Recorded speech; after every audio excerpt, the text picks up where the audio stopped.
I think Americans are divided in the biggest way than I've ever seen in my lifetime. We're divided more by party than anything else. If you are to go with one party, you need to go with like everything that they believe in. I'm definitely blue.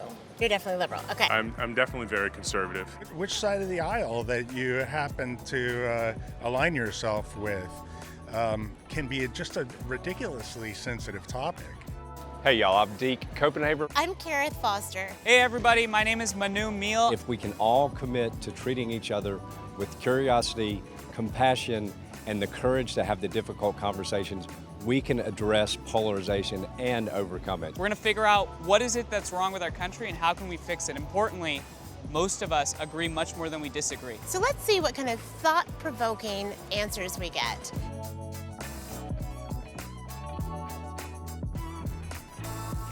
Do you have difficult conversations with people whose views are in opposition to your own on fundamental issues? Everybody, they have their own opinion, their own minds and all that, and I think it's good to agree to disagree.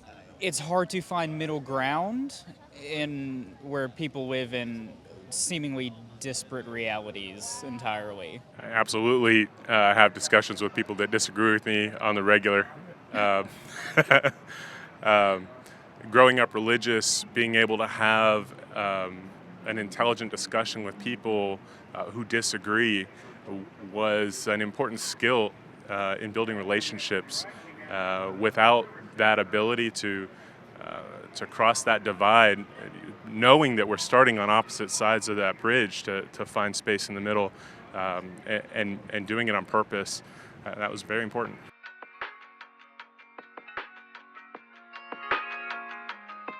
Why does it take so much courage to listen to someone that you disagree with? I think it can be really uncomfortable at times to have your ideas challenged. I mean, it feels comfortable to sit and just talk to people that have the same exact ideas as you, because it's that confirmation bias. You get that dopamine kick of like, oh, I have the right idea, right? Like everyone agrees with me. They must. So if I want to listen to somebody with an opposing argument, I don't want to listen because they might prove me wrong.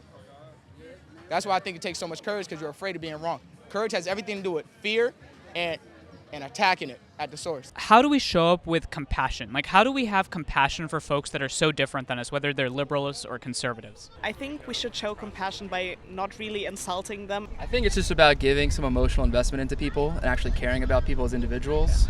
I think there's so many qualities that make like the human experience unique from just other walks of life, and compassion is definitely one of those. How do you manage the uncomfortableness of talking to someone that's different than you? Well, I think you can't be reactive. I think you have to, curious is a perfect word. You have to be curious.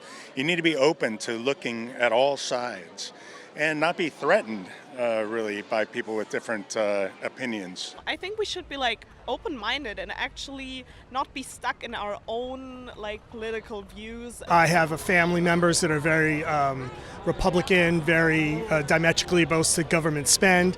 And so instead of just trying to aggressively tell them why they were wrong, I was just using words like, hey, I'm wondering, tell me what you think about this. Tell me why you think about this. Just trying to understand their point of view instead of shoving my point of view down their throat.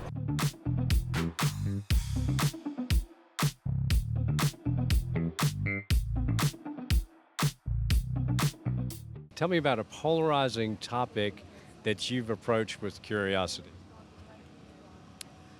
So locally, one of the polarizing topics I approached like that is our education system. So sitting, hearing people talk about how our school system is failing our kids, making sure I ask the questions of, well, what would you do? If you had to make the decisions, what would you do? And then trying to combine them and find the best answer. For me, something that I've been really curious about in politics is people coming up in certain areas and you judge them thinking they're going to be on a certain side of the line and they're not. So I'm always curious, how did that happen? Yeah, I think a major issue right now conversationally is everything that's been going on with the pandemic.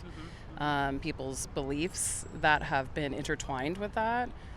It definitely has become a bipartisan topic, even though it's a public health issue that impacts everyone. And I think for me, honestly, I'm a big believer in transparency. I definitely have been surrounded by folks that I thought I knew and thought I shared values with that have really blindsided me with some of their thought processes. But for me, it's about listening to their perspective. I think right now that the topic of abortion rights is one that I would think I've had very cautious conversations about with a diverse group of friends, and we had it, we got through it respectfully, slowly, and lovingly. And I think that's a good way to approach any controversial topic.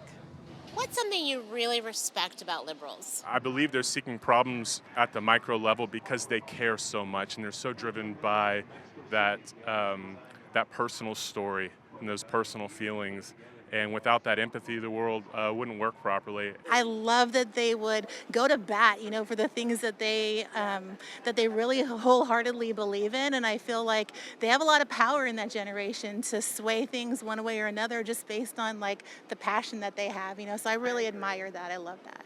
What I respect about conservatives is their capacity to galvanize and organize around issues. So I'm a liberal, so something I respect about the conservatives is I do like the fact that they're trying to save the economy more.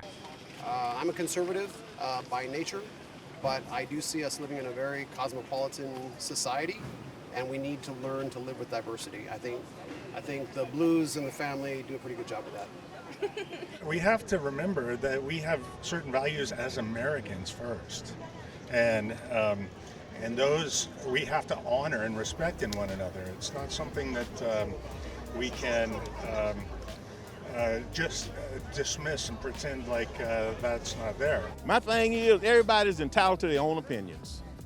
If you want to be a liberal, that's fine. You want to be a Democrat, that's fine. You want to be a Republican, that's fine. You my friend, you my friend. We get along. You might not like something I don't like, vice versa, but we still friends. I'm not gonna get mad with you.